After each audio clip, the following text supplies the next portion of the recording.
What's up, everybody? Welcome to GoJo and Golic. Mike Golic Jr., Mike Golic Sr., our buddy Emerson Lazia holding it down in the DraftKings studio in Boston.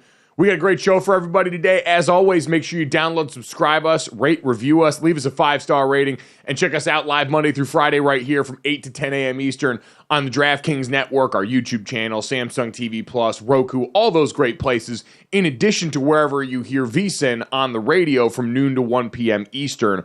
Our best of showing up there, and we got a lot to jam into that best of today. We have got a Cam Newton related fight club. We have got a court storming controversy in college basketball. And oh, by the way, the NFL Combine kicks off this week in Indianapolis, which is sneakily one of my father's biggest triggers.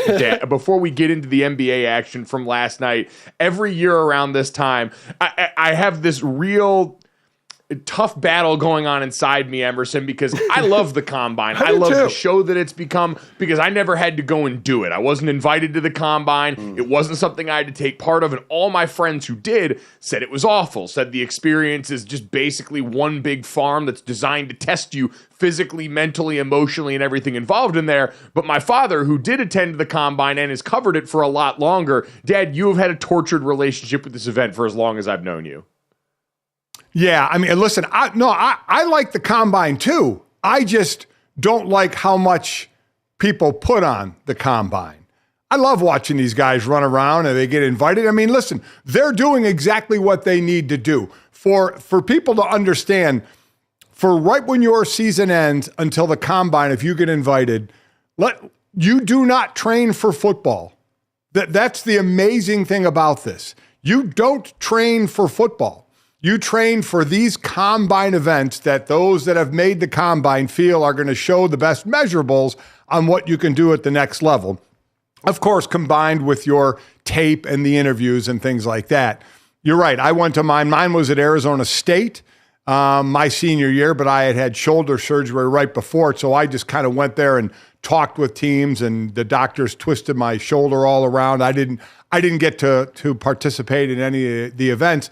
But yeah, it just gets a little much for me when you just had a season, especially guys that have had multiple seasons on tape, on playing actual football, and now all of a sudden, we got all eyes on how high they jump or how quickly they run around a couple of cones.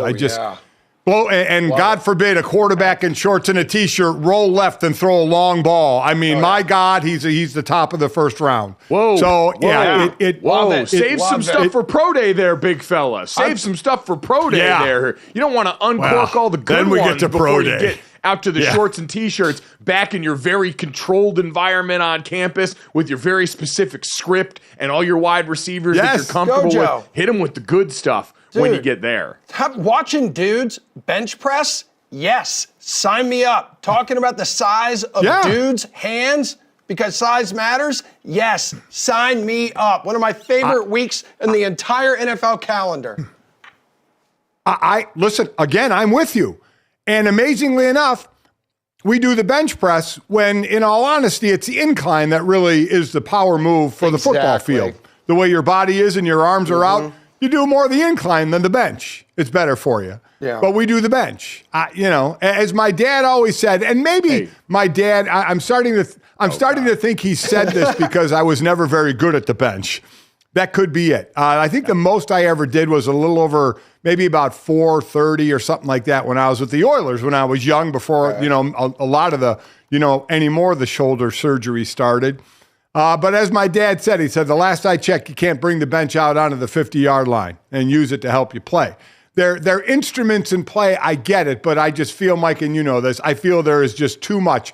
All of a sudden, this player that maybe in pads didn't look that great has just jumped up 3 rounds because, how we ran around some cones. Now, if you use it for going back and watching more tape and reassessing a person, cool, but yeah, you struck a nerve with me on this one. Every year, this one blows my mind. The underwear Olympics that goes on. It's unbelievable how triggered the Combine makes my father. It is the indelible words of our buddy Field Yates, ESPN NFL insider and analyst, who's also a former NFL scout, are always imprinted on me when we get to this weekend. Is in the NFL, we draft traits, not production. And that's why this weekend tends to ring hard for so many who are watching, scouting, or whatever their role is with the combine. So we'll get to plenty of that. See, we got the big man hot and bothered early right now. What I really wanted to get to coming off last night, Dad, is as we have started down the back half of the NBA's regular season now, we have got a lot of very fiery players, but we've also got water finding its level. And I think it's interesting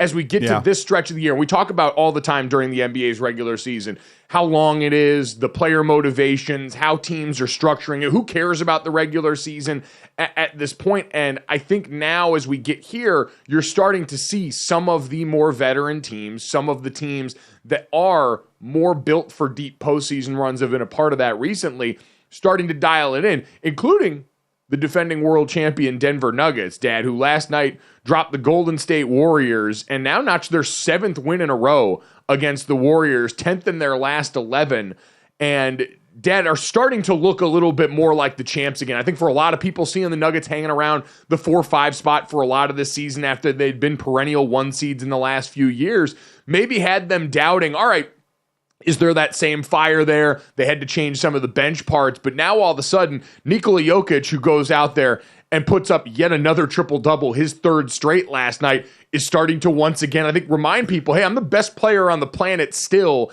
and this tandem of him and Jamal Murray might be primed for another very deep postseason run for them. How impressed were you by this team, Dad? Well, I mean, I think what you said is right, water finding its level. Now, Oklahoma City is on a bit of a winning streak as well, and they're still ahead, as well as Minnesota is ahead of Denver, but just by a game and a half. So that's one of the things we talked about as this last part of the season was going to start. Could those teams who are not used to seeing up near the top of a conference, could they hold that? And I don't know. It just seems like Denver is going to make that run. You mentioned Jokic, 32, 16, and 16, throwing 4 steals as well. Murray with 27. I mean, just what they're doing. But it's always amazing when you're watching Golden State, you're always thinking of them as one of the top teams, and they certainly have been that way. But they lose, the Lakers lose as well to the Suns. So we're still talking about the 9th and 10th seed for these two teams with 2 of the greatest players we have ever seen. Always seems like we're hoping for more, yet here we are, with the likes of Denver doing what they do, to be back where they're going to be. So, yeah, Denver's rounding out into that form. As we said, we have about 20-some games to go, and I still would expect them to be, if not at the top, well, they're at the 3 right now. I would be somewhat stunned if they weren't atop of the Western Conference by the time the season ended. Yeah, you have the ever-changing. The Western Conference playoff picture is so bottlenecked, especially from 1 through 4. And then you've got the issues of 5 and 6. It's changing so much every day. The Phoenix Suns fluctuating wildly. The Sacramento Kings getting a big win last night. So a lot of this coming up. You mentioned the Warriors, Dad. Since Draymond Green had returned, this is a team that has been incredibly hot. Now including last night, they're 11-5 since his return, but also in that time leading up to last night, they'd been the 3rd best offense in the NBA, the 4th best defense, and the 3rd best net rating in the league since Draymond had come back and they had figured out some things with Kuminga. I think what last night also signifies is the West is, and this is not anything revelatory, but all going to be incredibly matchup dependent, right? You look at what Golden State was able to do against a team like the Los Angeles Lakers that doesn't have nearly the 3-point shooting presence and profile that the Denver Nuggets do. Even though they've got the big men inside that could overwhelm what Golden State's got, Denver matches both of those things pretty well. And so the results are what they were. At least that game ended without violence. Emerson, we had a ton of NBA games where everyone just decided to resort to these hands by the end of it. Please give me more scuffles, more dudes beefing with each other. We had a lot in the NBA this weekend, really a lot over the past couple weeks. So 2 Friday, 1 Saturday, multiple ejections in that Heat Pelicans game, 2 dust-ups at the end of multiple contests here, guys. The Hornets and Warriors leading to Draymond Green calling out Mr. Grant Williams. But Grant Williams got to stop it, man. He can't keep being like this tough guy is going absolutely wrong for him. Like, he's a really nice guy, and for some reason he keeps like trying to jump on the unlikable side. And I must tell you, it's not always fun over here. It's not always a good time, and so I don't know, man. He need to figure it out. Because, boy, I mean, talking too much kind of got you out of Dallas. Gojo, it's now that time of year again where everyone thinks to themselves, man, I really wish we had the old NBA, the players hating each other, not trying to be buddy-buddy on Instagram and riding banana boats together in the off-season here. I think a few beefy throwdowns like this is good for the league. A couple punches thrown, good for the league. The league won't say that, but I will. You know what? I think it is a good reminder that you're right. There is a lot of underlying passion here. Like, these guys do care a lot about it. That being said, all are not created equal is what I want to remind people, because there's some stuff that I'll never really understand with a lot of this. Now, the Grant Williams of it all, Dad, this guy, well-earned reputation. I still have that image of Grant Williams head-to-head with Jimmy Butler in that Heat series lodged in my brain, where that ended up being the thing that a lot of people pointed to as a turning point in that series. But hey, if you're Grant Williams, this is how you've survived in the league. Like, I understand Draymond really trying to put up the walls on, bad guy island over here, like he is the grand poobah of everyone that wants to live over on the dark side here. But this is how Grant Williams survived, man. We talk about this all the time. There are some players where you got to make this your identity because the rest of your game is not nearly enough to keep you around in this league as long as you end up in this league. I love Draymond Green. Alva thinks Grant Williams shouldn't be the heel now, right? Don't be the heel. You're too nice a guy. You can't be the heel. But yeah, you got to play with what your strength is. And sometimes, it's mixing it up, and that's kind of what you get known for.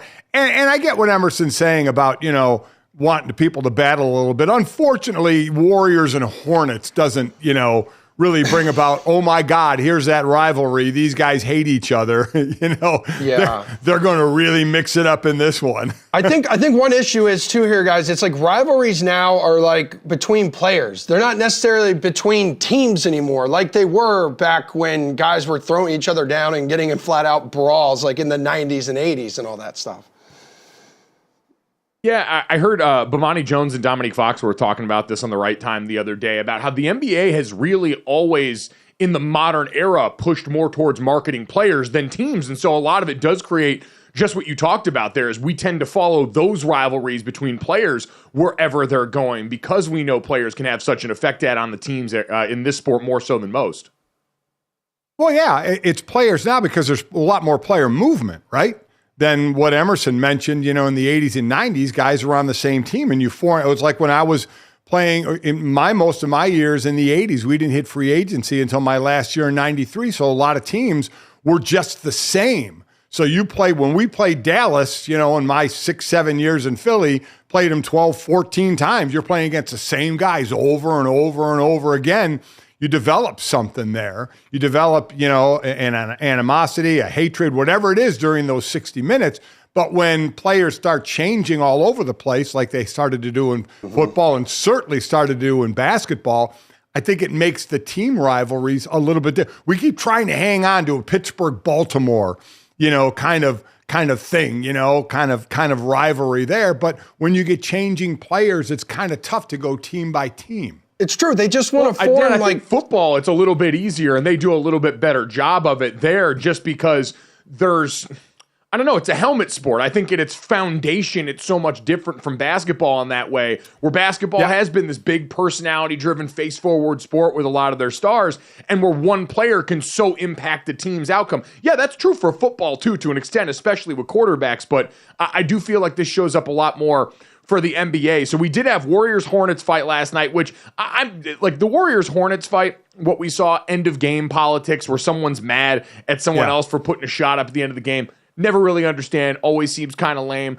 The Heat-Pelicans fight, that one I rocked with a little bit more, because in that game you said plenty of time left in the game. Zion Williamson goes up for a layup, and you have Kevin Love wrap him up and try and, in Kevin Love's words, he thought he was trying to protect him, bring him down, ends up throwing Zion on the ground. And so I am always going to be a fan of, hey, when your star player is getting hit by the other team, you got to show up in the picture. And we saw a bunch of dudes show up in the picture, Dad. That's the number one rule of Fight Club, especially when it pertains to team sports, is I got to see you going towards the fray. And we had tons of dudes going towards the fray for both sides in that game, Heat and Pelicans. Yeah, you can't waste any time on that one. You got to go help. It's like when a quarterback, something bad happens to a quarterback, which in the NFL's case now, getting touched. You see the O-line sprinting over there, and that's exactly what they should do. So I'm with you. The problem is the proximity of the bench and how quickly you can get fined for coming off a bench. As opposed to the NFL, you got a lot of room where you got a lot of time to realize I shouldn't be doing this, and I'm going to get nailed, especially if it's on the other side of the field. Court's not very big, so you're going to get players coming off. And you're right. I mean, Zion didn't take offense to it at all. He had tried for a layup. He missed it. It was 84-80. Butler got the ball. He ended up stealing it from Butler right there in the paint and went back up. And as you mentioned it, Love wrapped him up. And Zion knew what was happening and just got up and was started to walk away when all his friends came, which you're right, is what you need to do. You just, when it turns into a melee, the toughest part for me would be if I'm on the bench, not coming off the bench and trying to grab, another colored jersey. Zion was defending Kevin Love after that brawl. He said he actually protected me on my fall. Mm-hmm. Yeah, and if you're Zion, that's all well and good. You got to thank the homies for coming to your defense there, all right? Because there were suspensions handed down at that one, including Miami Heat guard Jimmy Butler and 5 other players were suspended without pay for their role in that game on Friday. Jimmy Butler and Pelicans forward Najee Marshall each got 1 game in that suspension, and then Jose Alvarado and Heat center Thomas Bryant were suspended 3. They were the ones that left the bench area in the fight when that happened there. We did have one more fight, and this is just a clever segue into reminding people that we were right about what went on with the Minnesota Timberwolves before this weekend with the Milwaukee Bucks. But there was a lame fight there where Dennis Schroeder didn't like the fact that Mike Conley Jr. took a 3 at the end of the game, even though the shot clock was winding down. That was the lamest fight of the weekend. I will never understand those late game politics. But again, Emerson, cash it or trash it at the end of last week. The Golics notching a dub going into the weekend. That's right, baby. You guys are cashing your Bucks tickets from Friday night, gentlemen. Well done. DraftKings Cash It or Trash It is presented by DraftKings. Stay tuned because you're going to hear more about DraftKings and all that it has to offer throughout the show. DraftKings, the crown is yours. So, GoJo, by the way, how about it? You got 2-0 since the All-Star break here for the Bucks. Uh-oh, are they starting to figure it out, baby? Starting to rev the engine a little bit, Dad. All of a sudden, those defensive grounds made up before the All-Star break, a little bit of the offense that maybe didn't show up prior to that time now, all of a sudden making its way to the party. But we mentioned it. What would be the dumbest, funniest possible result? It's this Milwaukee Bucks team that we've much maligned heading out to Minnesota, who was the 1 seed at the time, and getting the job done. And now they've done it there and through a chorus of boos when Doc Rivers returned back to Philadelphia for the first time, which had to be the most predictable outcome of the entire weekend, that Doc Rivers would be booed into the absolute earth returning back to Philadelphia. So, Dad, all of a sudden, starting to feel a little bit more hopeful about these Milwaukee Bucks. Well, I mean, I think a lot of people thought they were going to turn it around some. There's too good of players on this team. And, oh, by the way, Chris Middleton's still not back from the ankle injury, which, again, is a smart thing. You're sitting, I believe, in the 3 slot, and now win a couple of games. Your defense plays well. You hold the Sixers to 16 points in the fourth quarter. Now, again, it's a without Joel Embiid Sixers who are just trying to hang on by the skin of their teeth until they can get Embiid back. They're in the 5 slot, just a half game away from the Pacers, dropping down to 6.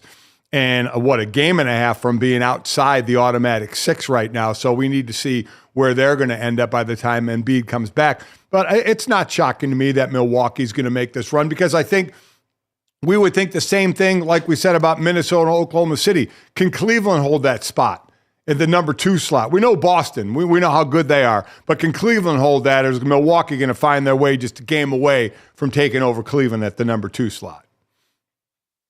We've asked a lot of questions about Doc Rivers. We've heard a lot of protests from former players about him. Giannis Antetokounmpo, coming off the All-Star break, said, I love him. It's been incredible playing for him. He just explains to me exactly what he wants from me. You respect him because he's been 25 years in the league. You got to respect what he's done, won a championship, won a lot of games. But when he comes in the locker room, he keeps it simple. And so we will see if that simple formula combined with the return of Chris Middleton can be what the Milwaukee Bucks hope it can be, which is another ticket back to a deep NBA postseason run.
fun, exciting weekend around college football. A little top 10 upset. Wake Forest knocking off number 8 Duke, but the game spoiled a little bit after Kyle Filipowski got injured as Wake Forest fans stormed the court after the upset dub. So his coach sounding off on this situation after the game.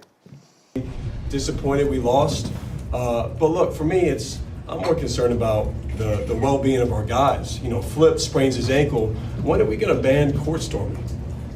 Like, when are we going to ban that? Like, how many times does a player have to get into something where they get punched or they get pushed or they get taunted right in their face? And it's a dangerous thing. And I don't want that to take away from the game that Wake played. Because Wake played a big-time game. Salas was as good as could be today, and hats off to them. But you look around the country, and Caitlin Clark, something happens. And now Flip, I don't know what his status is going to be. He sprains his ankle. And it's one thing, like when I played, at least it was 10 seconds in the court, you would storm the court. Now it's the buzzer doesn't even go off, and they're running on the floor. And this has happened to us a bunch this year. Okay, so a big weekend around college basketball. GoJo, question for you. Is there a court storming problem in college basketball? If so, how does it get fixed? So I think you could even say it's a larger issue of how to act at sporting events. Like we saw this as, I think, a spillover from what happened at the Waste Management Open in Phoenix as well, where you've got people that have been comfortable within the fan and team interaction in sports, and now all of a sudden seem to be taking it a step over. We really had this commentary, Dad, since coming off the pandemic, when all of a sudden you let people back outside and there was this rash of incidents that started to pop up in a way that felt a lot more frequent than before. So as someone who has always loved the visual of a court and a field storming, as someone who's been a part of it, both as a player who's had the field stormed in a game that I've played in, but also been at basketball games and stormed the court at Notre Dame when I was there as a student, it's always been a fun and enjoyable experience. But if we can't have the process beats down enough to where the players, especially the players on the opposing team, are protected in a lot of these instances, and we've got fans that are, I think, more inclined than ever to try and go after social moments. He didn't even mention, I remember after the Notre Dame USC game this year, Caleb Williams on the field getting taunted by a Notre Dame fan who's videotaping him, trying to get some moment online for clout there. Like, all of these things where you got way too many people getting close to the merchandise makes me uncomfortable and makes me wonder if there is something that should be done. But also, Dad, at this point, what can be done to corral a mass of humanity like this? Well, you just have to stop it. You know, we know in the SEC, they fine schools, $100,000. The ACC, where this happened, and they do not fine. There's no fines. No, it has not. I'm one of those that I never minded. And let's also talk proximity. Football field is much bigger area. Now you have more people coming on the field than you do at a basketball game, but there is more room out on the field as opposed to a basketball court where, I mean, you are right there on the players before they can even get off. I heard Shire talking about, in his day, it used to be 10 seconds. I'm not going to lie. I don't remember that. Nope. I don't remember being able to hold off a crowd for 10 seconds. If you could do that, listen, that's the answer, right? But I have no idea if you have the ability to do that if people just start bum rushing the court. Because, we're talking about college students here, 18 to 21-year-olds, having a good time, mob mentality. They see a few go, they're going to go because everybody else is going. I don't mind it. I like to see it, but you can't do it at the expense of athletes. A, if they're getting hurt. B, if now we have the cell phones, they're getting taunted. You can't do anything to the opposing team, which is tough to say when you have thousands of fans and students running on and you know they've been drinking as well, of what may go on. So I wish I had an answer for this, because it's either you can't afford to have anybody hurt. You saw Filipowski hurt. You saw Caitlin Clark run into. You mentioned Caleb Williams getting taunted. So that can't happen. That just can't. And these are the ones that we see. How many times maybe has it happened and nothing has been reported about it? So something has to happen. I like it. I wish they would keep doing it. If you, in fact, could go back to the 10-second rule, I think that would solve a hell of a lot of things. The visiting team we know could get off the court in time. Other than that, Mike, I don't know an answer to this outside of just outlawing it. GoJo, I think the reality is here, like, serious change is going to be required only when there's a little bit more than like a close call. Like something way more serious is going to have to happen. Maybe like life-altering injuries or something like that. But the uproar after every court storming incident just fizzles out eventually because schools are like, hey, listen, the fun outweighs the risks. Well, and I guess that's the problem is one, and this is kind of what comes up constantly in college athletics, is we need you to care a little bit more about the athletes involved when things like this come up, because it shouldn't take that. Like glancing blows to 2 star players in college basketball should be a bit of a wake-up call. And Dad mentioned college basketball's got a unique proximity problem because of how small the court is compared to its football counterpart. I totally agree on that. And Dad, you know this too, and as someone who's been on the field for these things happen, like there's usually a security protocol where your focus as the security in arena is on getting the visiting team protected and out of there. You've got eyes on that stuff because this was something everyone knew was coming. Like for anyone that wants to potentially bash Wake for the idea of a court storming here, I don't think understands like the local proximity of these schools and these programs down there. Like outside of North Carolina and Duke, there's not an opponent Duke's played more frequently than Wake Forest. This is not a win that happens much for Wake. And so everyone should have known, hey, if this goes our way, people are going to be flooding the court, which means we've got to have it ready for what we're going to do to protect the Duke players specifically when this comes up. Because when you have moments like this, Dan, I'm with you though. I don't know what happens at this point. Because this is a lot of people that you're trying to stop. And you mentioned the SEC's instituted fines for people that storm the court or storm the field in that conference. And it hasn't mattered. The schools are willing to eat it and foot the bill, and the players and the students in the stands. There's too many to stop. Once you've established this is a thing we do, again, that's why I think waste management's a really interesting comp with this.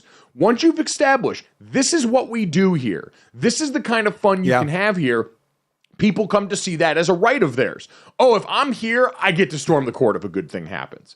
Everyone loves it. The TV, I heard Jay Billis talking about it. The networks love it. They show it. It's a great visual for the sport. They run it in one shining moment. We see it at the end of the year in college football season.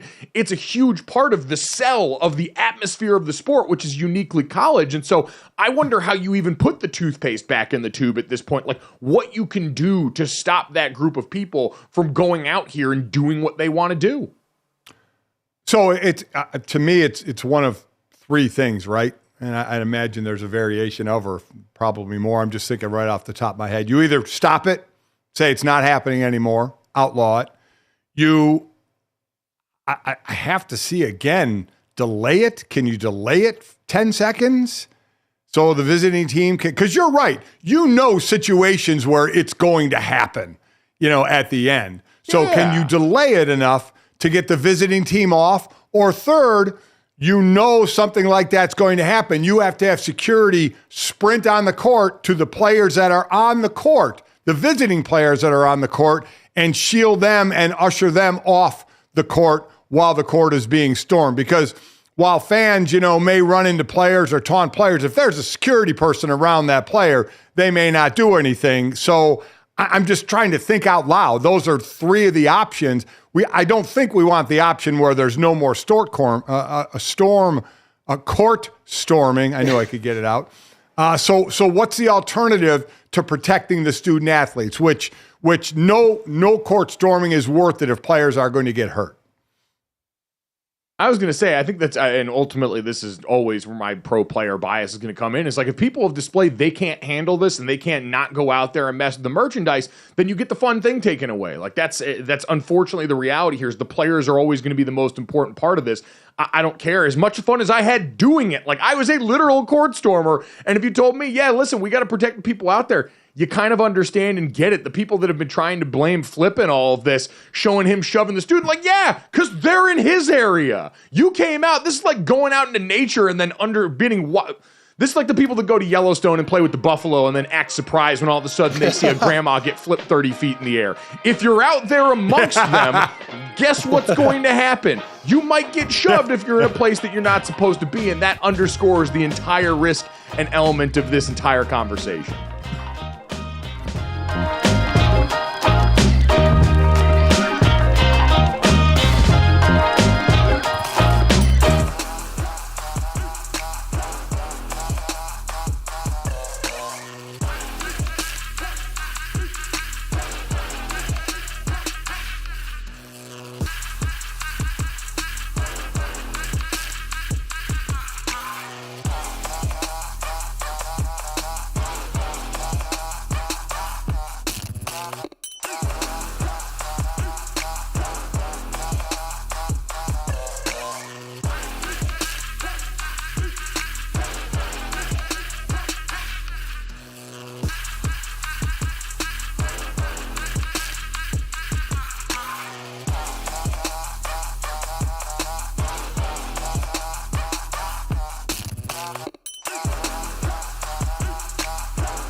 world will descend on Indianapolis this week for the Scouting Combine. Yes, Mike Golic Sr.'s favorite NFL event of the year. So we're going to have a little bit of fun here on GoJo and Golic right now, a little combine of our own. Let's start with the 3-cone drill. So this one is simple. You guys don't have to do anything physical. Just put your brain to work. Give us 3 guys you are keeping an eye on this week in Indy. Maybe guys who are set to make a big splash here, GoJo.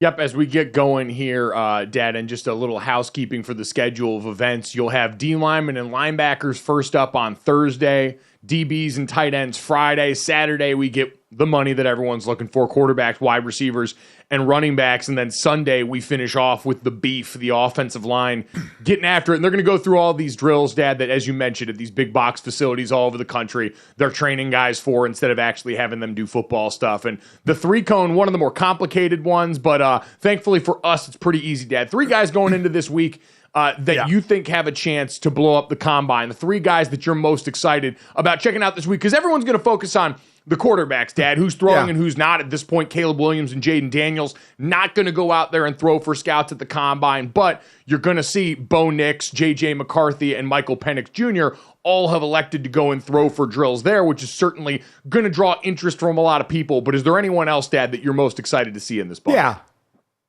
And first, as I mentioned, that 3-cone drill, too bad you can't watch any film on these guys in actual football equipment changing direction. God, I know that's hard to get that film. It's secretive. So you need them in shorts and a T-shirt to run around some cones.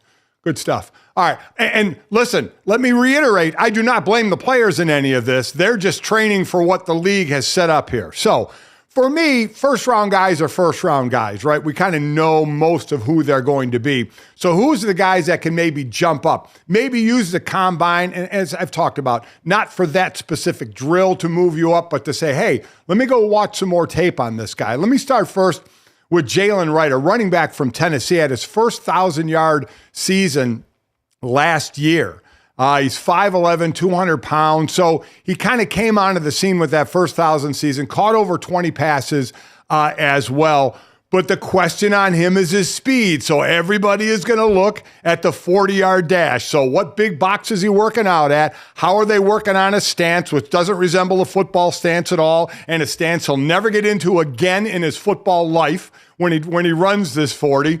Yet here it's going to be. Mike, on this 40-yard dash, could this push him to a day 2 guy if he can run a fast enough 40? But I'm rooting for you, Jalen, and I'm sure he's working on that 40. God, it just dripping with sarcasm and doubt here. You know what is funny is I was thinking about your line about how you can't bring the bench press out on the 50-yard line before you said it was a line your dad had said all the time. You kind of do on every play. Like when you really think about it, like it's why we lift all them weights. So we kind of do bring the bench press out onto the 50-yard line. You kind of, I probably have more fun with this than I should. What you do, you use a little bit of all this, right? Straight ahead speed. How do your hips shift? How strong are you? But quite honestly, what is not measured, and listen, I'd love strength as well. Give me Reggie White where you have strength and leverage, but give me leverage, Give me proper technique and give me leverage. And I'll get a guy, you give me the strongest offensive lineman in the world who has no technique and a D lineman who's not as strong but has technique. I'm taking the technique guy. I just am. Over the long haul, he's going to win, and that's not something that's measured a whole lot at the combine.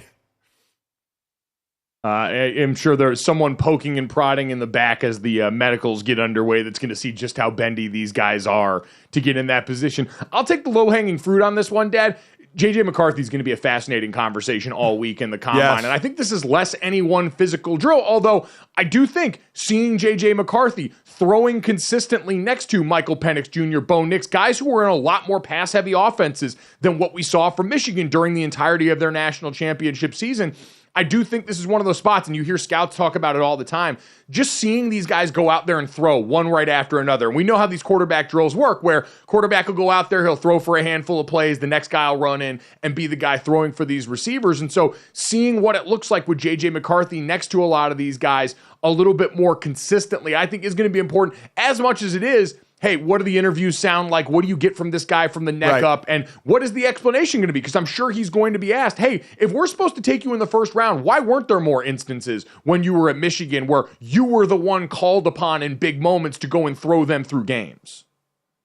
You and I both agree he's a real interesting one where he's getting projected to possibly go compared to the other quarterbacks when it's a throwing league right now and they lean so much on the run. That is an interesting one. My two more, they're definitely guys that aren't household names. Another one I'm going with Isaiah Williams, a wide receiver out of Illinois. This is a guy who went to Illinois as a quarterback and then went to wide receiver at 5'8". Well, at least that's the thought, 5'8", or is he taller than that? Of what he's doing at wide receiver. 2023 at over 1,000 yards, 5 touchdowns. In the NFL, you know they love the slot right now. So it's amazing I just talked about the last guy, the running back in the 40. For Isaiah, it may be what the tape measure says, right? Are you 5'8" or are you 5'10"? We know what these measurables are like, at the combine, the size of the hands, how tall are you in that. So I think this is a guy that can make an impact at the slot position, a really important position in the NFL right now. Yeah, it's certainly one that's, I won't want to say become incredibly in vogue, but man, it's used a lot more in so many of these, especially Shanahan-McVay offenses where you got guys that can raise hell in the middle of the field. I'll go 2 more. I've been looking forward to watching this guy's combine for a couple of years now. Peyton Wilson, linebacker out of NC State, was an award winner in college football this year, has been hurt a bunch in his career, so the medical going to be really important for him. But, Dad, this dude's got a jetpack strapped to his back. When you watch him in the open field hawking down wide receivers, for NC State that 2 years ago had the best linebacker group in the ACC, he lost a bunch of his buddies this past weekend, was out there a little bit more solo, but an absolute physical freak. Now, he's a little bit down. This is a crowded outside linebacker class led by guys like Dallas Turner, Liatu Latu, Chop Robinson out of Penn State. But Peyton Wilson's a guy who, at the very least, tons of special teams upside and is going to be an absolute testing phenom, even with the amount of injuries this guy suffered in his college career. I feel like he's been in college for about 9 years. I called a couple of his games back when I was finishing up at ESPN, but I love him. He is such a tough player. My last one's going to be Jared Wiley, a tight end out of TCU.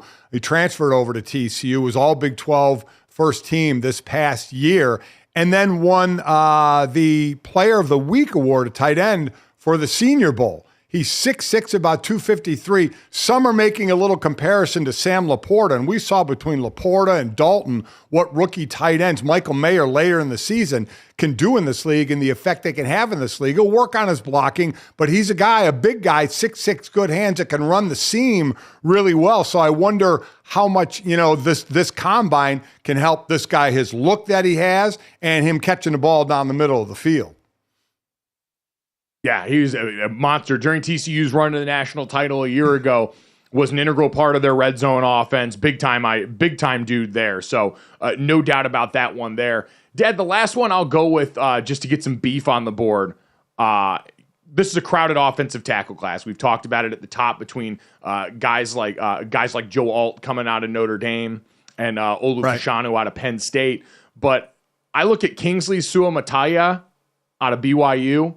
Former 5-star player, just a gigantic mass of humanity. This is one of those O-linemen that has a chance to be a combine freak who blows it up with all the numbers and gives you a lot of the testing stuff that everybody looks like. To your point, it's still, he's a good player on the field. I haven't gone back and watched him in totality yet to get ready for this, but he seems like one of the guys in that group on the O-line that has a chance to really test out of the roof on this thing. Yep. So get ready for it, gang. I mean, I don't want it, let's not make it sound like I hate this thing. I love watching it. I love the players training for these drills to go out and perform them to the best of their ability and put yourself in the best position you can, and then digest that information how you need to use for these guys. But this is their interview, man. This is their interview. So you look forward to see how they're going to do. These players get ready to go into their hotel rooms that are a little warmer than usual in Indianapolis right now. Media members get ready to descend to eat a bunch of shrimp cocktail and stay out till 3 a.m. before they go and hand time 40s in the crowd. A tradition unlike any other.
It's Monday, so we're kind of looking back on the weekend that was. Hell of a weekend on the field, on the court, on the ice. It is time for the dynamic duo of GoJo and Senior here to dish out their all-weekend team. GoJo, let's go, big man.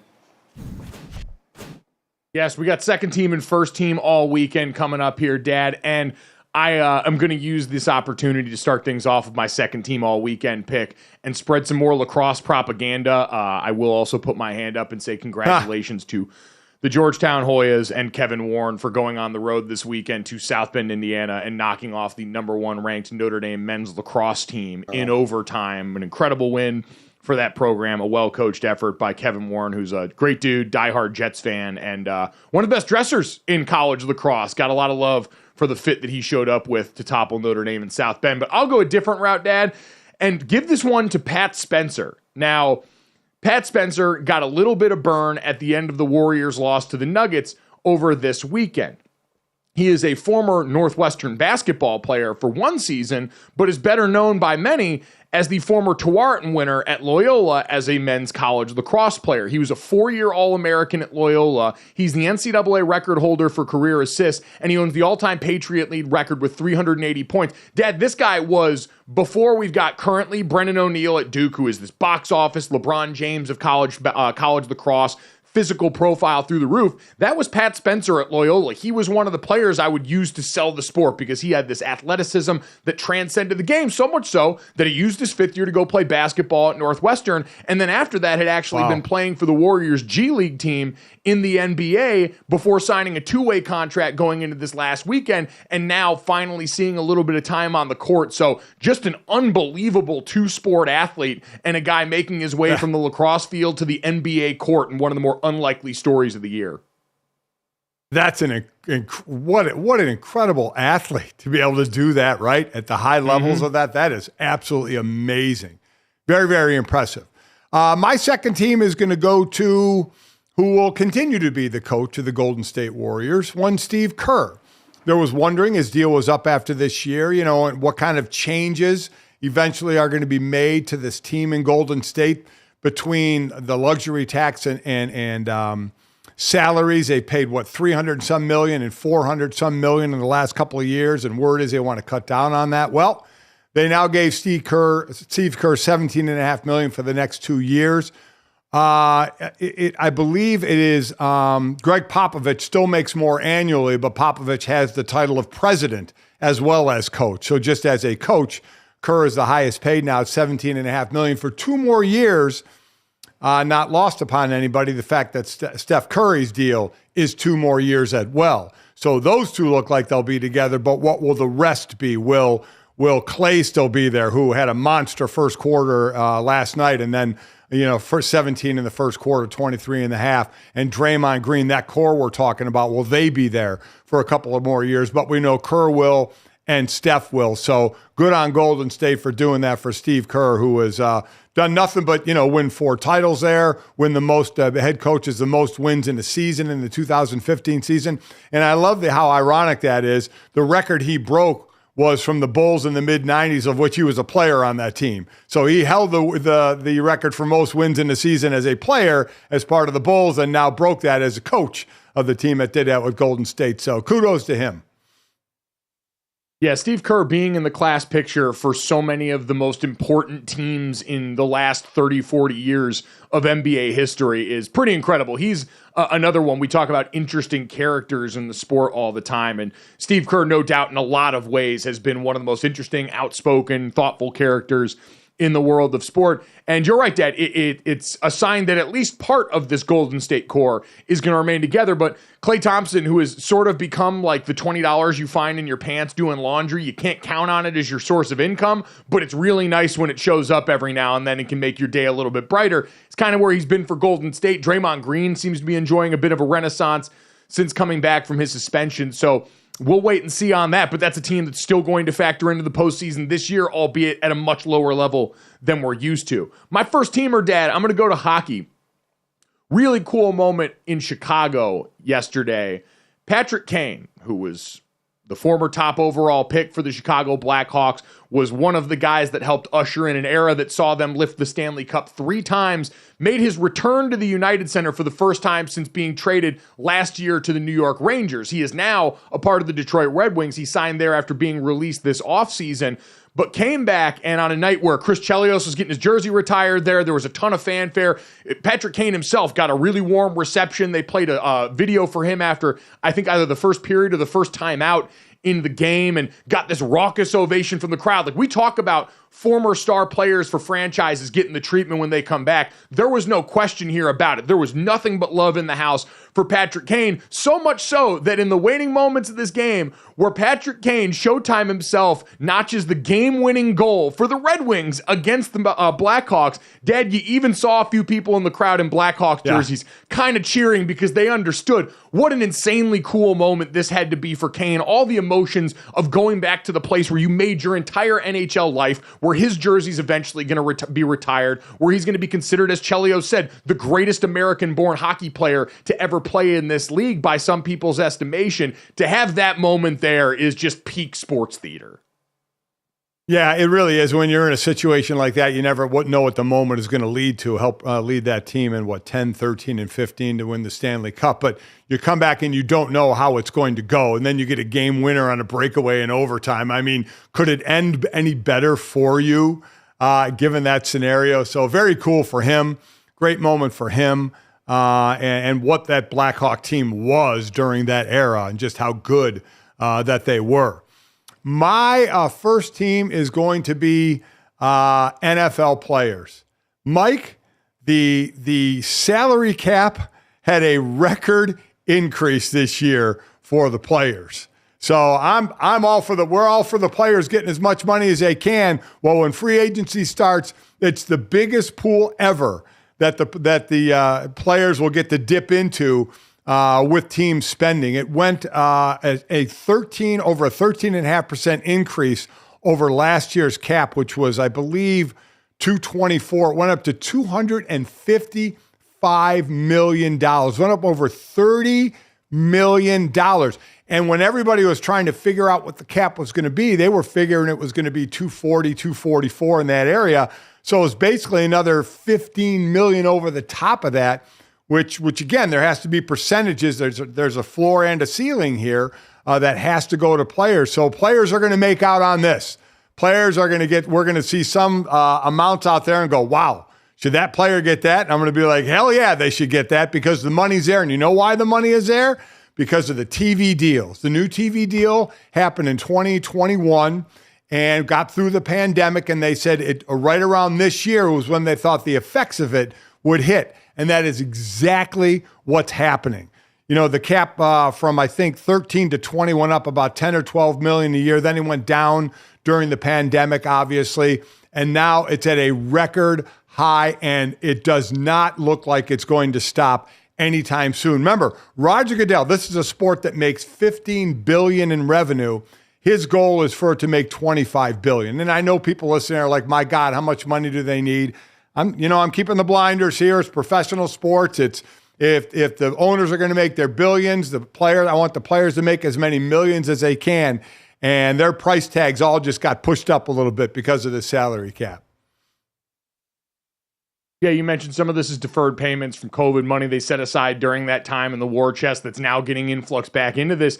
Dad, it makes me think of years ago in the NBA. You remember we had an offseason where they decided not to smooth the cap, and so you had this 1 year where everyone got to go out and rampantly spend, right? And it sort of affected the free agent market and the perception for years to come. This is going to drastically change the team building and the strategy for a lot of teams going into this offseason. Now, teams like we talked about, the defending champion Kansas City Chiefs, who had a bunch of budgetary restrictions that were potentially going to hamstring them, all of a sudden might be able to start doing the math differently because $15 million is a big jump in this window. So I think you're right. It is a big win for the players because this money has to go to them in certain regards, but it also raises some interesting questions for teams. So coming up next, we'll talk about one of the biggest ones. As soon as this broke, everyone started to circle one particular team in Minnesota and a star receiver in Justin Jefferson, who all of a sudden might have his outcome changed.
right, folks, like we were just discussing, the NFL may have hit a few jackpots there during Super Bowl week in Las Vegas because the salary cap, $255.4 million per team. That puts the cap here, Gojo, at more than double where it was about a decade ago. That was $123 million in 2013. So I don't know about you. This is easily and most definitely the Taylor Swift effect, right? But what does this mean for the league? What does this mean for decisions teams are going to be facing here in free agency and also the draft? It's so true, man. ESPN said the NFL needs to worry about its Taylor retention program. What are you going to do to keep Taylor Swift coming back to your game so the money train keeps flowing in? Also probably means you're going to keep seeing those streaming games because they're going to keep ponying up money to make one night a week of football happen on a streaming platform. But, Dad, it does change the futures for a lot of teams, first and foremost. As an example, there are 3 teams, San Francisco, the Green Bay Packers, and the Seattle Seahawks, that according to ESPN's roster management system, projected to be over the cap as of Friday morning and are now going to be under the cap as the numbers established right now. So all of a sudden, guys that may have had to been cut to clear cap space, salaries that you're going to have to rework to make this happen, are all of a sudden maybe now less at risk of being on the chopping block. But also, Dad, one of the other big things that comes from this, and it's something you hinted on last segment, is there is a certain portion of this money that always has to go to the players. It's the way that the CBA is worked out. And so there's a floor that teams have to spend. There's a percentage that has to go to the players. And that's a potentially big bit of news for some impending free agents or guys whose contracts are coming up, like Justin Jefferson, the wide receiver for the Minnesota Vikings, who everyone anticipates is going to break the bank open, is going to reset what's been a pretty stagnant wide receiver market, because no matter what you think about how many great guys are coming into the position, he's been one of the consensus names for best in the NFL even this past year when the quarterback situation became a little bit more unsteady in Minnesota. And now there's all of a sudden the talk of, is this going to become too much for the Minnesota Vikings to absorb at this time? And all of a sudden, these rumors and swirlings about potentially trading Justin Jefferson around the table. So, Dad, do you think that's something that Minnesota should realistically explore, potentially trying to deal their best player and recouping some resources? So, you wonder, though, with all this money, I mean, to me, Minnesota has to sign Justin Jefferson. And just because you have the extra money, now I know you have to obviously spend an amount of it, but the highest paid receiver now, I believe, is Tyreek Hill. So, and we think Justin Jefferson was going to reset the market. Just because the cap is higher than people thought it was going to be, I don't think, Mike, that necessarily means he resets the market even higher now. I think he still was going to reset the market at an amount more than Tyreek Hill, but I don't think that goes way, way past it now, because I think you now, as you said it before, I think one of the big things that you can do is some mid-range players won't lose their jobs as what we call a cap casualty. They won't have to. And remember, there's a difference of a pay cut and a restructure. If you're asked to take a pay cut, it means exactly that, you pay cut. A restructure means you're just moving your money around, getting more up front in a signing bonus so they can spread it out over the long haul. You're not losing any money, and you get more of it up front to you. So I think, or at least a lot of it will depend, obviously, that player's worth to the team. How much is he playing? What's he doing on the field? To where I do think you can see less cap casualties. I don't think all of a sudden guys that are going to reset the market are going to reset it by, wow, this unbelievable amount. Like, where is Chris Jones going to be? I still think he's going to be around Aaron Donald. He's not going to be now $10 million more than Aaron Donald. Justin Jefferson isn't going to be $10 million more than Tyreek Hill on an annual basis, what I'm saying, a cap hit each year. I think what it does, it just gives teams more flexibilities as they go down the line from their stars to the back end of their roster. So to be clear then, you don't think this is going to be enough to push Justin Jefferson's contract to a place where it becomes so hulking and unwieldy that Minnesota at this time when they're trying to figure out their quarterback position can't handle? You think they're going to be able to re-sign him and should still? Oh, I think they'll be able to. Well, I think they were going to have to re-sign him and make him the highest paid anyway, just like we're going to get that way with Jamar Chase as well when they're going to re-sign him. He may reset the market again, but yes, I think Justin Jefferson was going to reset it anyway, and I think Minnesota should pay it. I mean, why in the hell would you get rid of your best player? But so just because there's extra money, I don't think his agent is sitting there saying, well, now we're going to go $10 million a year, like I said, over Tyreek Hill. I don't think that's going to happen. I think the money can be used to be spread out more and help teams overall while still making those guys the highest paid at their position. Now, I don't know if Chris Jones is going to pass Aaron Donald, but he should be right there, right? So maybe this gives them the ability to go over it a little bit. But as I said, I don't expect monster out of whack compared to market deals for the top players. I mean, it'd be within their right to ask, though, because like this notion of the NFL communism and spreading it around the rest of the roster is cute, but that's not how this league usually works. And so I'm sure for these guys and their agents, all they're seeing is, hey, this went up, and so now our value should go up commensurate to that. Right. Because while it's not like the NBA, whose contracts are largely based off percentages in that sport and bulks of the cap, that the even soft cap and the tiers there that they can take up, I'm sure that's still built into the thought process for how a lot of these guys view what numbers their clients should be getting. Oh, listen, I agree. As a player, ask for all you can ask for. We know how this works. And nothing has changed because, as far as negotiating, because the salary cap went up. Players are going to ask for more than the team wants to pay, and teams are going to want to pay less than the player and his agent want to get. And then it's what you're going into this. I'm sure Justin Jefferson and his agent are going to have a number that they're comfortable with. And they're not going to start off with that number. They're going to start way higher than that number. This isn't going to change how any of that's done. Now, will it lead to you setting that number higher and saying we won't accept anything less than that? Well, that's up to the player and the agent, because we know how this works. Teams want to pay as low as they can. Players want to make as much as they can. So that dance isn't going to change. Will the number change? We'll have to wait and see. But we probably already know, or I should say Justin Jefferson and his agent already know basically the framework of the deal that they want. It's just a matter of what best way to get there.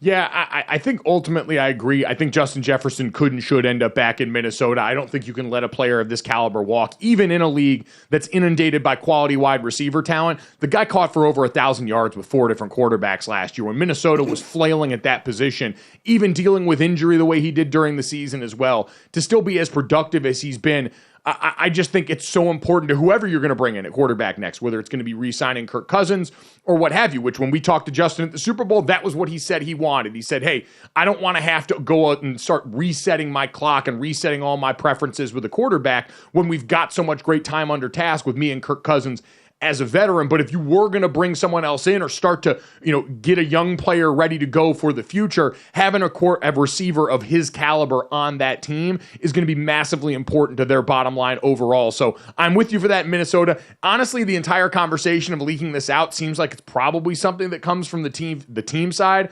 basically saying like, hey, if you try and ask for too much, this is what we're willing to do. So if you want to stay here, if there's things that you like about Minnesota, hey, we'll remind you that we can still hold the cards in this and potentially deal for you if this gets to be too much. But I think this is the beginning of a negotiation that ultimately ends with him there. Other wide receiver news that probably, you mentioned Jamar Chase, Dad, that benefits from this. T. Higgins, one of the only players to already be tagged as we had the franchise tag window open last week. This is a huge win for the Cincinnati Bengals, who are trying to figure out, hey, when and how do we negotiate Jamar Chase's contract for the future? Can we keep the band together for one more year? And while that free agent number for T. Higgins, I believe, $21 million that he'll be paid this year at wide receiver, all of a sudden becomes a lot easier to absorb with this added $15 million added to the cap, and gives them a lot better chance of retaining this core and making another run with a healthy Joe Burrow this year. Huge winners.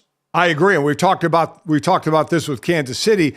I don't think you tag Chris Jones because it cost you $32 million, but L'Jarius Sneed would be, I think, $18 million. Again, I think a number you can absorb by giving Chris Jones the long-term deal. You can keep that number down a little bit lower. What I think you'll still see is you are seeing some releases because of cost. Xavier Howard going to get released by Miami. He's almost $26 million against the cap, so that's one of those June 1st things. But I think you'll also see restructuring. We saw Carr restructured the quarterback with New Orleans. You'll see these restructured deals I talked about earlier, where players will get more money up front but spread it out to lower their cap hit as well.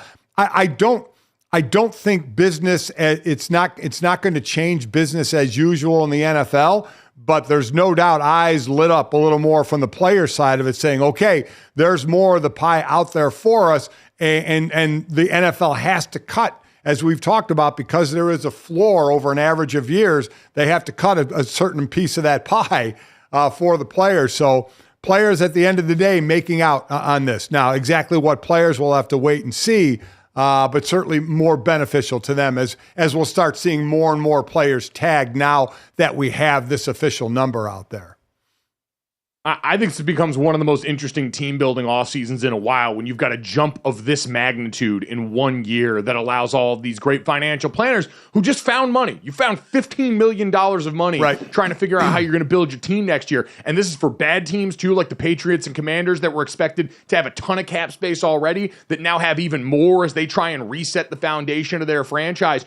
You're armed with a lot of tools going into this offseason, and it's going to make it a ton of fun as we head into draft season and figuring out what young players are going to be added to these teams as well. I want to get to something, though, that we heard over the weekend from a former Super Bowl champion who's trying to revitalize his career somehow, some way. We've talked about the future of some veteran quarterbacks like Kirk Cousins and others who are a part of the market right now. We still have an outstanding notice on Russell Wilson and the situation with the Denver Broncos. Last time on Dragon Ball Z, we had Russell Wilson sat down at the end of the season and made the big stink of the fact that the Denver Broncos told him, hey, if you don't restructure your injury guarantee in your contract, we're going to sit you down here because we can't afford to have you out there and getting hurt and getting all that money. And Emerson, we've now finally heard from Russell Wilson after this, who made an appearance on the I Am Athlete podcast, and apparently had some interesting proclamations to say. Yeah, despite that chaotic end in Denver last year, remember he was benched the final couple games of the season. Russell Wilson hopes to spend the rest of his career with the Broncos. I don't know, he's probably playing the PR game right now. He says he not only wants to return to the franchise next fall, but he's going to be bringing some lofty goals with him, gentlemen. So you sitting here at 35, you say you feel the best you've ever felt. Do you still have that obsession? I got more fire than ever, honestly, especially over the past 2 years of what I've gone through. Whether if it's in Denver or somewhere else, I hope it's in Denver. You know, I hope I get to finish there. I committed there. I wanted to be there. You know, I want to be there. For me, it's about winning. Over the next 5 years, I want to win too.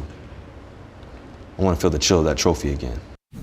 Okay, that's a dude who, while lacking maybe some self-awareness here, GoJo, has no shortage of self-confidence. But assuming he has anything left in the tank here as an elite starter, where the hell is he even starting next year?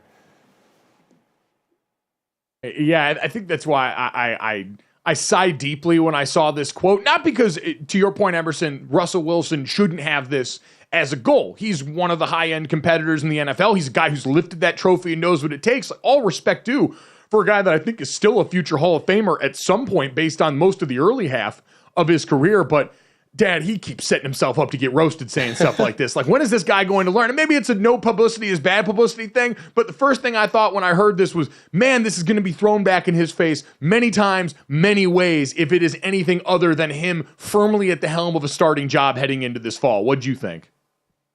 I just don't understand why players need to say it. We know every year you want to win a Super Bowl. Okay, you want to play well, you want to play great personally, and you want to win a Super Bowl as a team. That's the goal. So I will never understand why you put a number on it. I don't get it. You know, whether he says it or not, that's what he's going to want to do. So that still blows my mind. And remember, he's guaranteed, $39 million already for this year, whether he's on the team or not. Another $37 million. His 2025 salary is guaranteed if he can't pass a physical on the 5th day of the new league year, that injury rule that he wouldn't, get rid of for Denver. But again, his money is already paid for. He could play for a low amount next year while Denver's really footing the bill. So he can go to a contending team if there is a contending team that wants him over a different quarterback or a young quarterback in the league or a draft choice in the league. That's going to be the issue. So what team is that? We know the teams that are looking for quarterbacks, right? Atlanta's looking for a quarterback. I think Pittsburgh should be looking for a quarterback. They're the favorite New to England's land looking him, for a quarterback. Senior. The Steelers are the favorite to land him on the DK Sportsbook. Raiders are right behind them, not right behind them, and odds are a little longer there. plus 550, and then the Falcons plus 600. And then the Broncos are the fourth team here. So you would sit there and say on this, Mike, if you're looking to bring in a guy like Russell Wilson, you're either going to have an established starter and you want him as a great backup, which I don't think Russell Wilson wants to do. We'll see if he has a choice or not. Or if you're a team that's close enough, do you go get him? And of all those teams we mentioned, who's the closest? Who should maybe make that move for him? We all think it's Pittsburgh, right? Of Pittsburgh, Atlanta, New England. I don't think he's going back to Denver. So should one of those teams take a shot, or do they go younger and say, you know what, it's just time to turn the page? Yeah, I don't think Russell Wilson is a quarterback that raises your ceiling as a team anymore. We have waved goodbye to those days. He can come in and be an, I'm sure, capable steward of whatever you're running there, provided it's within a pretty specific set of parameters. We saw it this last year. The kind of offense that you've got to run in order to make Russell Wilson successful, a little bit more conservative, rush-based, play-action heavy, get him on the move, all the things that we saw him be successful with during his time in Seattle at a much higher level. But I think the days of Russell Wilson being the difference maker in your team are unfortunately gone. And so, again, while this is a cool sentiment and something we're used to hearing from competitors, like, Dad, the source matters on this. Russell Wilson saying this is funny. If Patrick Mahomes says this, we're taking it seriously, and the rest of the league is very scared. Like, there are certain guys that I'm sure could say this and credibly be received, but at this point in his career, I just don't think Russell Wilson is one of those guys anymore. It's not a disrespect to the player and what he's accomplished or what his status in the league has been. It's just the reality of the situation that we talk about. James Harden said it, right? When he came over to the Clippers and talked about being a system player and said, I am the system. And we all looked at James Harden and go, well, not at this point, you're not. And he's been successful with the Clippers, but I don't think it's been because you've had the same James Harden that you got from Houston where he's the guy. I don't know if Russell Wilson ever was the system, really, wherever he was. The more and more we look back on it, there were some great Russell Wilson years where all of a sudden people like me got so bold as to say that he was more important to the Seattle Seahawks than Pete Carroll, and they should keep him instead of the head coach that helped navigate the dismount from that and win Geno Smith Comeback Player of the Year. Feeling pretty dumb about that one, but I just think at this point, Dad, if you are a team like the Steelers, who they're not Atlanta trying to rebuild, they're not the Patriots trying to reset their foundation. The Steelers are a team that expect to be competitive each and every season. Mike Tomlin's got the record we know of consecutive seasons without a losing record, and a lot of the frustration now in Pittsburgh is how do we get to that next level? How do we get back to Lombardi's in the conversation we're used to? And Russell Wilson, in my mind, is not the answer to that question for you. So let me ask you this. So think of those teams, think of the quarterbacks that are there, they're moving on, and think of the quarterbacks they're thinking about. And then I'll give you a blind resume of a guy who completed 65% of his passes for over 300 yards, 26 touchdowns, and only 8 interceptions. You're going to compare that to some of the other quarterbacks that you can get on your team? It's a pretty good resume that you would want. That's what Russell Wilson did last year. He came back and had much better stats from the year before. He played better than the year before. I know he's up there in age, but we see guys play better at an older age. So isn't it still a guy you may want to trust more than a younger player who certainly may have more of the potential and more athletic ability and maybe a higher ceiling down the road? But if you're talking about now, wouldn't that be a resume that you maybe would want?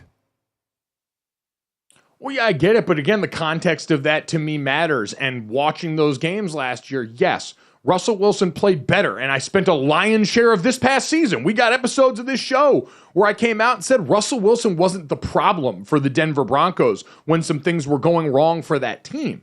He was a guy that went out there and was playing much cleaner football than we had seen the season prior. But I do also think there's a difference of saying, yeah, he's not the problem. He's playing good football, and that's a difference maker. That is the reason that your team is going. We have this conversation all the time about high-end quarterbacks. Are you a reason that the team is winning, or are you someone that's just going out there and not losing games for people? And I think Russell Wilson skews much more to the latter than he does the former at this point in his career. Coming up next, though, I want to look at another former NFL high-flying quarterback who made an interesting headline video off the field next.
Welcome back to GoJo and Golic. Dad, over the weekend, I saw a video that really confused me.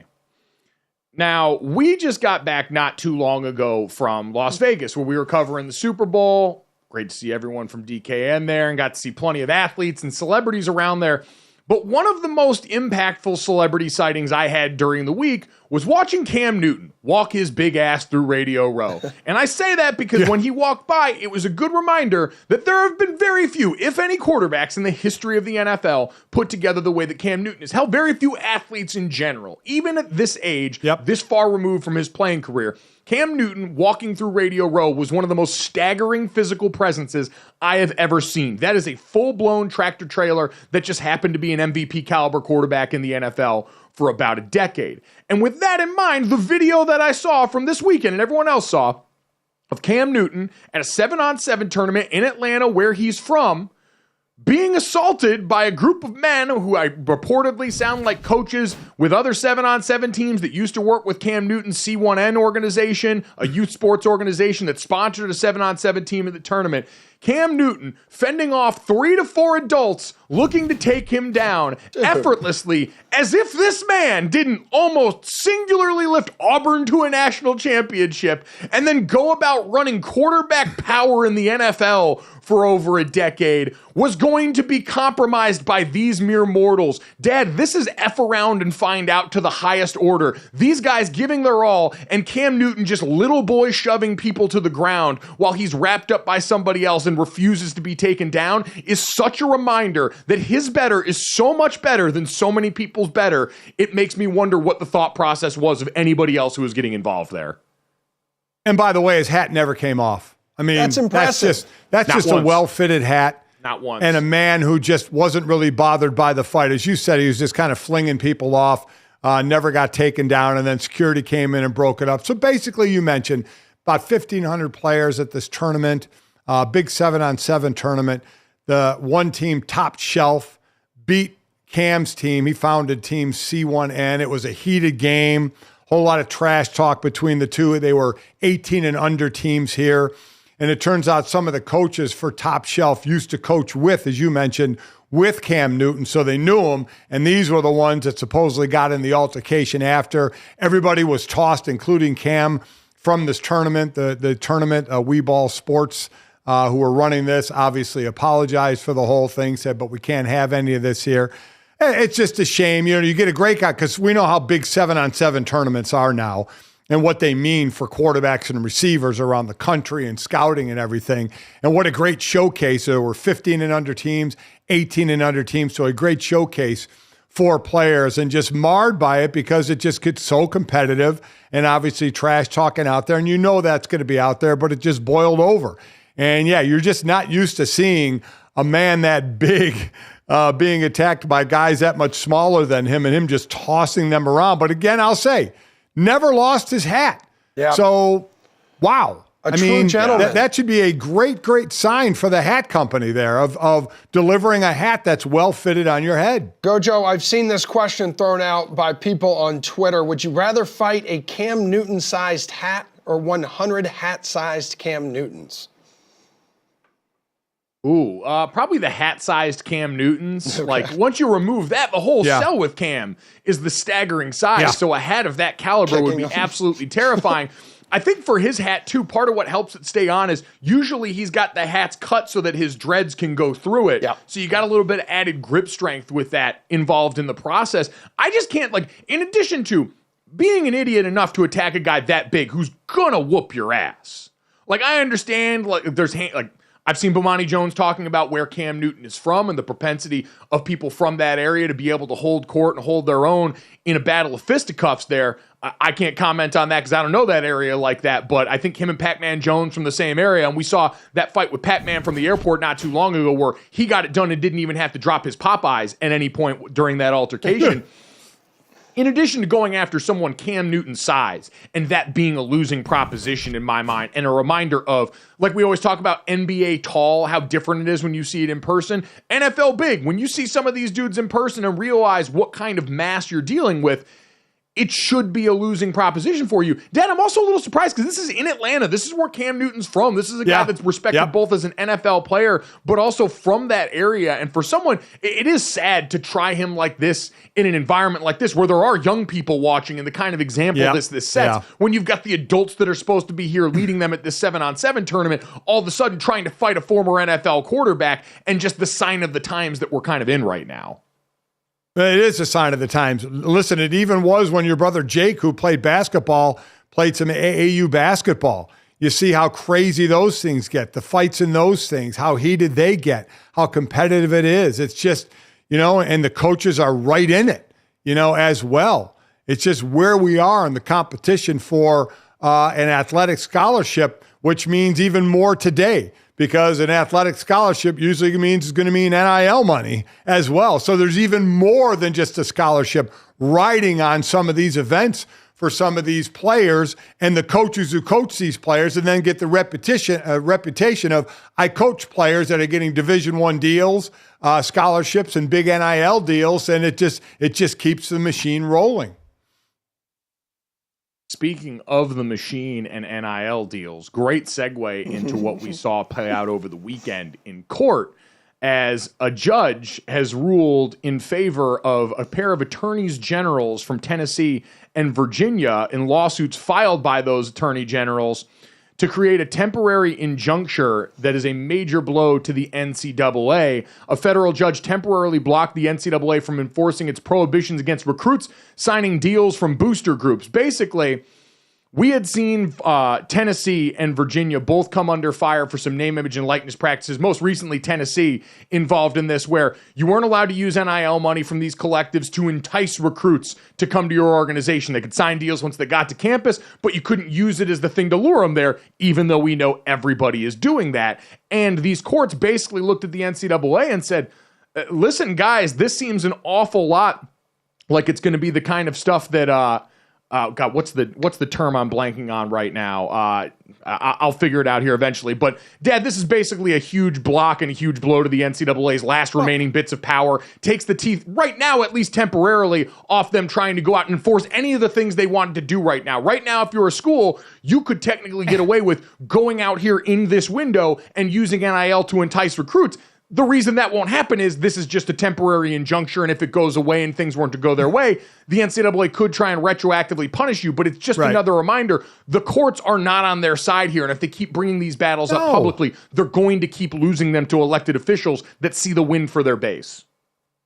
And the NCAA deserves this. I mean, when NIL first came out, what did they, I've used this term all the time, they Pontius Pilated it. They washed their hands of it, and they said, conference commissioners, you guys deal with it. Local government, you guys deal with it. Federal government, you guys figure it all out. We're not figuring it out. And then you come in later and try and hammer down on teams that are trying to entice recruits to come in. Get out of here. I mean, are you kidding me?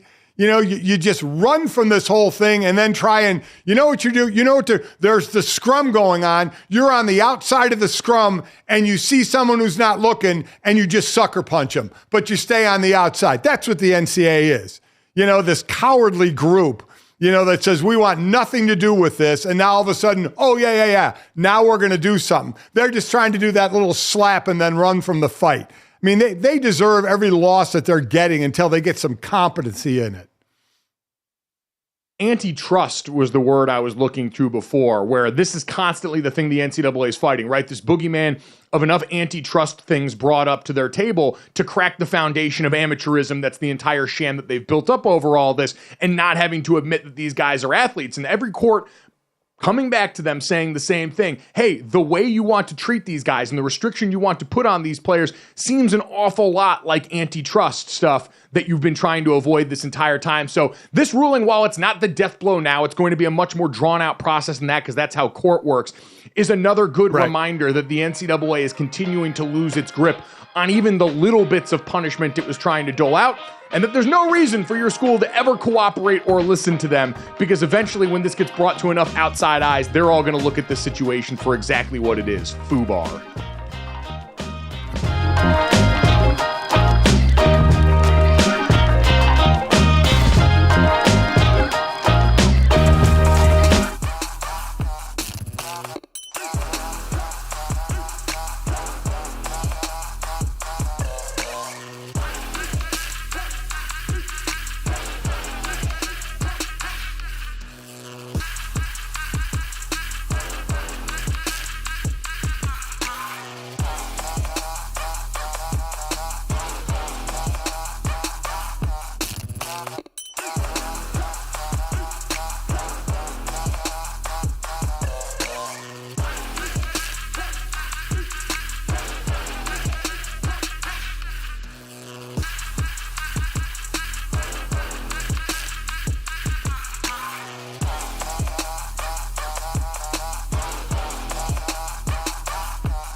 Time for the latest, greatest edition of Mic'd Up Mondays here on GoJo and Golic. Victor Wembanyama doing very few things that men before him have ever done. So allow me. He had second straight game on Friday with 5 blocks and 5 steals. So he joins just one other guy in history to do that with that achievement. His name is Michael Jordan. Here is Wemby on his statistical achievement.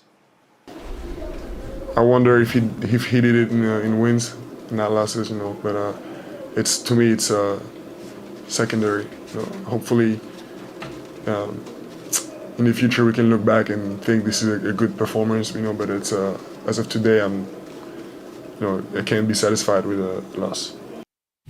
Okay, GoJo, Wemby, rookie, already being mentioned in the same sentence as Michael Jordan. I mean, he's already being mentioned in some pretty rare sentences to begin with overall, Emerson. But I think this quote is a great reminder of why when we had that face of the league conversation the other day, he was the top name that came to mind, because in addition to all of the physical gifts that have led to what he's done on a bad team this year, Dad, and he had already last week or the week before become the first player in NBA history to have 75 threes, 150 assists, and 150 blocks in the same season, and it took him 48 games to do so.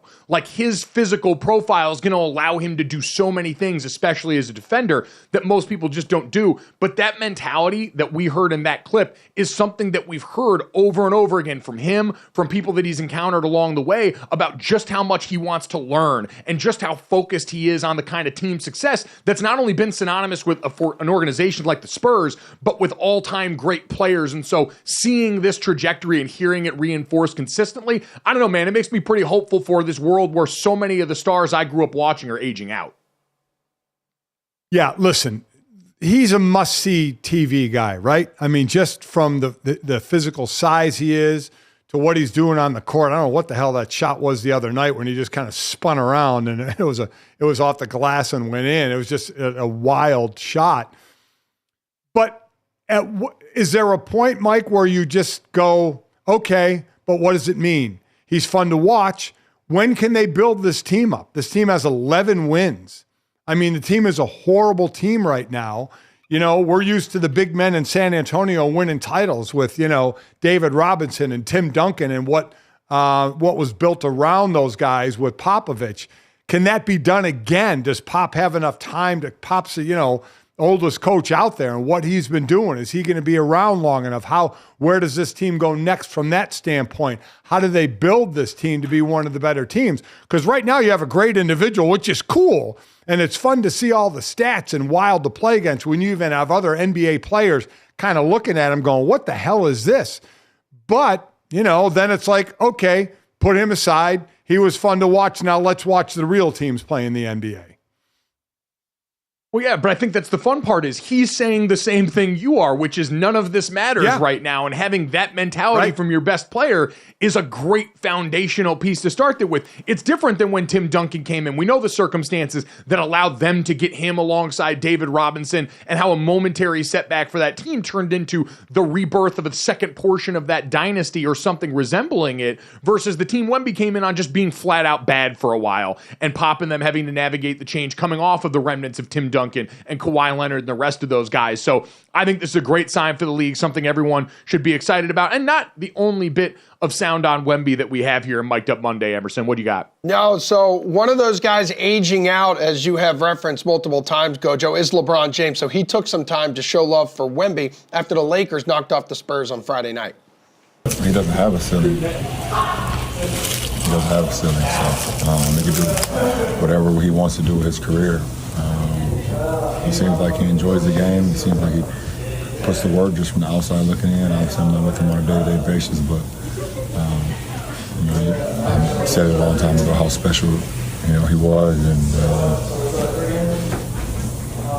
it's literally that simple. Hell, Gojo, just last night in a loss to the Jazz, 22 points, 10 boards, another 5-block game for Wemby.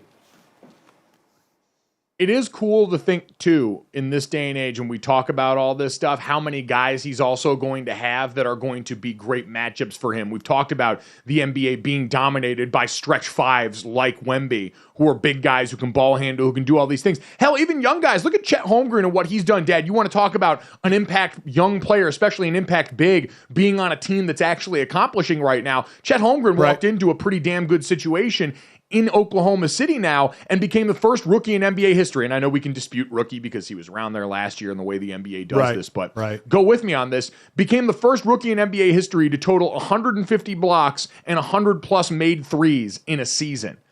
These guys are part of a future where we've watched this position evolve to this standpoint now, Dad. So that's the other good part is it's not like Victor Wembanyama is going to be alone. He's going to be routinely tested by other great players, other physically gifted players at his same position and built in his same model.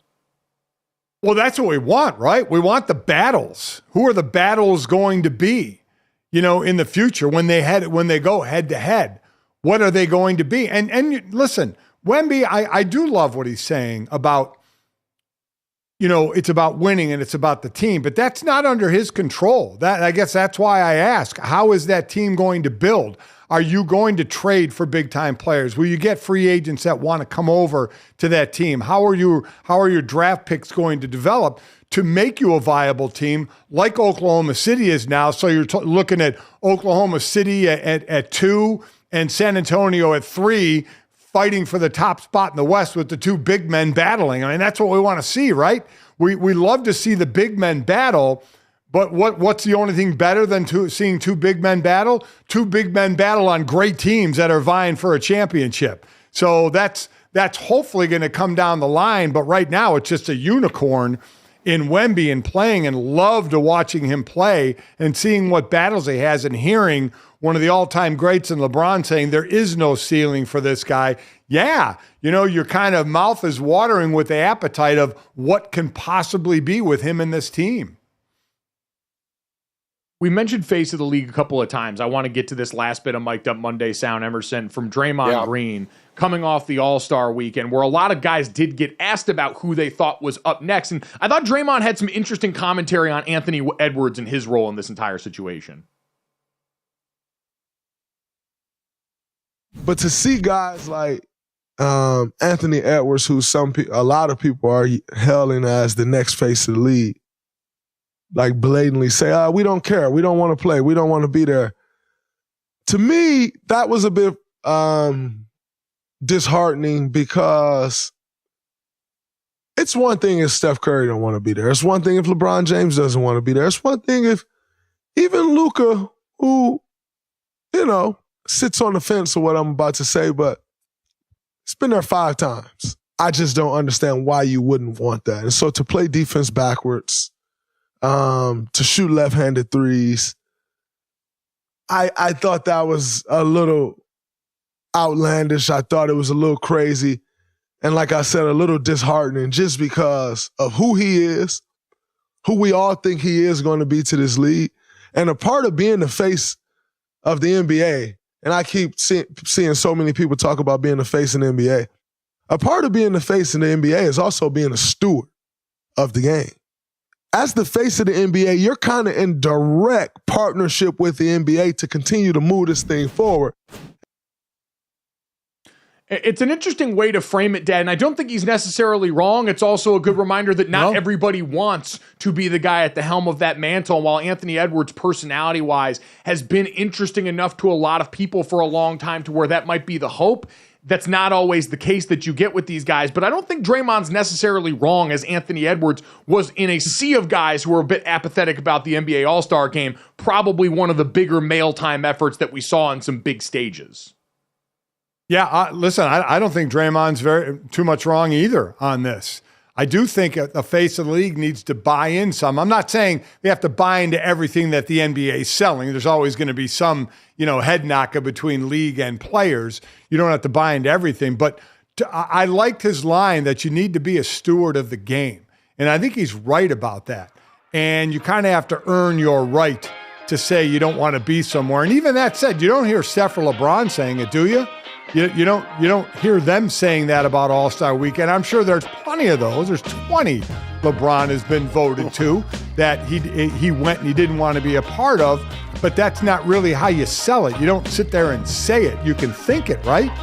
You can think it, but you really shouldn't say it.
All right, guys, time to finish off the show the way we always do. This, that, and the third. 3 quick stories to send you into the rest of the day. As always, make sure you download, subscribe, rate, review us.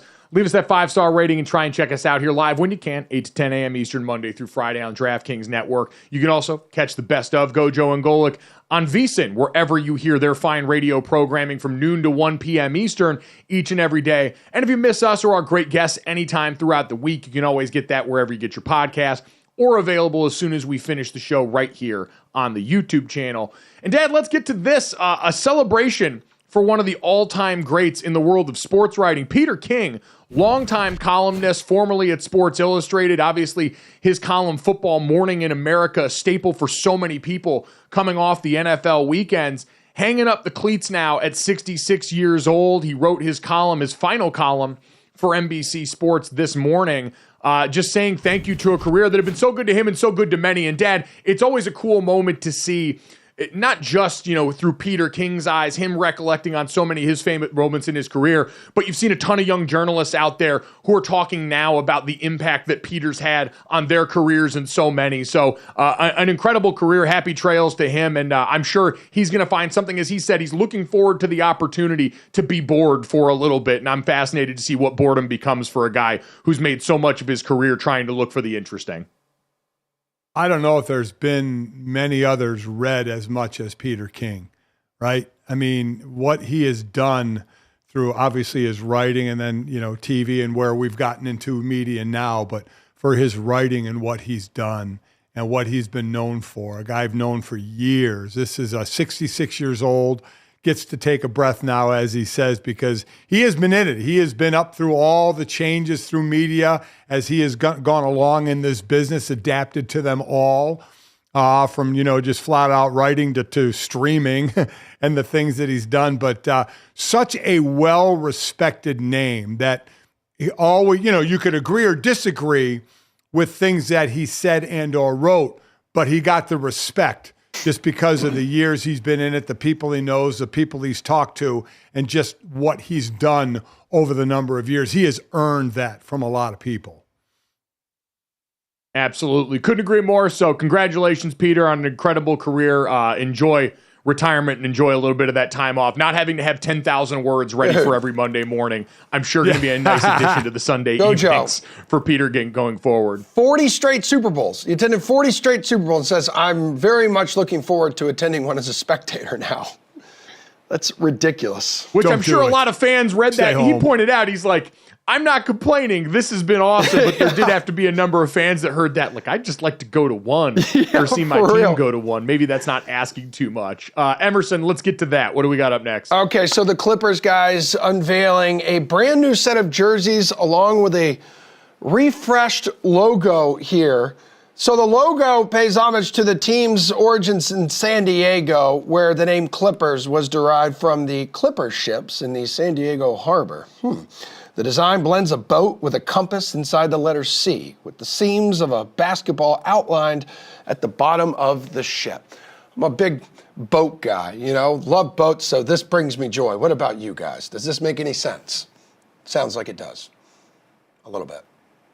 So this is interesting. I saw Roger Sherman, great college football reporter, who was doing a great job going on the road covering the sport this fall, pointed out that the logo does not actually look like a Clipper ship, the specific variety of which they are named. So would be a pretty big error if that wasn't the case. But overall, Dad, jerseys clean, normal looking, appreciate them. For an owner that's as it's a cruise ship bombastic as they've got there. What do you say? You see the logo right here, right? I see a cruise ship. People called into question whether or not that is an actual Clipper ship. Yeah, that looks like a Carnival cruise line to me. It looks more like a cruise ship for sure. Yeah. I mean, come on, man. You do this every now and then. What are we doing it for? We're doing it for merchandising, right? Yeah. We got a whole new set of things to merchandise. We got that logo to go on so many different things now, from coffee cups to hats to whatever. You got new jerseys to sell now. So this is a whole rebranding, re-merchandising. And what's that? Did you just make merchandise a verb? Yeah, dude. I did. Yeah. I did. Yes, I did. That's exactly what the Clippers are doing. They're verbing their merchandise. Merchandising. We're I love taking it. very weird, like strange. On a morning where we just celebrated one of the nation's premier sports writers, we have come over here to just remind everyone that grammar does not matter. It's for dorks, and we don't do it around here because we are mouth people and word folk. And just like the Clippers don't have to actually give you the right chip on their merchandising, we don't have to give you the right words when we're talking here upon this rock. We're going to build our church here. Very interesting, bold move for the Los Angeles Clippers. That being said, Dad, between this and the new building that they are right now, drive by all the time over near Inglewood where you've got SoFi, and you see right next to it the new arena being built. For Steve Ballmer, this is a very interesting juncture. And man, this particular year's Clippers team, while it's not going to be the one that leads you to some long dynasty because we've talked about the age of the players, at the very least right now, having the kind of success that the Clippers are having in a Lakers town, it'll never be the Clippers town. It'll never belong to them. But getting into their own building and giving a little bit of separation between church and state, between them and the Lakers team that's dominated Staples Center for so long, this is at least as good as you could hope for in terms of the launch into the next iteration of your franchise if you are Steve Ballmer. I agree, because the only downside is, you're right, this isn't a team that's going to be together and create a dynasty for the next 5 to 8 years. Right? They're just too old of players. But they're winning now. A spotlight is on them now because a lot of people were waiting for this thing to implode when James Harden got there. But it is actually working. And like I said, I just want to see the percentage next year of merchandise sold as opposed to last year, and see how much more they made. I'm going to go home after this show, and I'm going to use the word merchandising so much and try to impress my wife and my in-laws who are in town. Do it. Your in-laws who you made sleep on an air mattress in your place instead of giving them up your bed. Don't think we've forgotten about this. Okay, big man. Let me just tell you. Let me tell you something here real quick. Yes, mother-in-law's been sleeping on an air mattress on my living room floor for the past 2 nights. You want to know why? She's in town frolicking, enjoying the sights and sounds of Boston as my sister-in-law gets fitted for her wedding dress. And you know what? You know who had to work and put the family on his back like JanSport? That's me. I need my beauty sleep. I'm sleeping in my own bed. Marcia, it's a great air mattress. It is a great air mattress, Marcia. That's not what you made it sound like. You made it sound like it was half inflated and that she was flailing about there on the floor in your place. Unfortunately, this morning, I get out of the shower. My dogs are out of their crates. They're running around. They're jumping on the air mattress while she is trying to sleep. And the air mattress just starts going flat and soft. And I said, Marcia, I got to go. That thing inflates itself. You just click the switch up. This seems like a you problem, Marcia. You handle this one. Emerson, let's have you then earn your place on the normal mattress and get us to the third here for some German-American ice football. This is unbelievable. So German TV is on like a different level here. Before the Super Bowl took place in Las Vegas, the Germans were hooked to another game, American ice football. So this originally started as like ice football, like ice soccer. And then these folks came up with the American version of it, American football. This, as we talked about in the commercial break before, guys, this screams torn ACL all over it for me. It is high-level athleticism. We've always talked about hockey. The fact that these guys here are out here on knives, on ice, performing some of the most impressive physical movements on earth is a reason we need to jack up their ranking in the best athletes in sports conversation. But Dad, now you're introducing entirely new movement patterns, trying to get them to play a sport that requires a lot more stopping and starting on any given play. Emerson's right. This is basically making sure that doctors stay in business. Thank God, though. Thank God they're not wearing skates. Could you imagine the amount of slicing and dicing they do on each other if they were wearing skates? So luckily they're not. I am all for this. I hope this catches on over here. I think this is the coolest thing going. I love it. I want to see more of it. So they wear, essentially, it says like bowling shoes. So it's trying to make it very difficult for these dudes to operate. We need to save the Pro Bowl by bringing this over and having them play instead of this flag football nonsense there you are. that we're getting right now. Thank you, GoJo and Golic. Just saved the Pro Bowl. If you appreciate that, download, subscribe, rate, review us. Leave us the 5-star rating. Thanks so much. We'll talk to you tomorrow. Imagine the merchandising.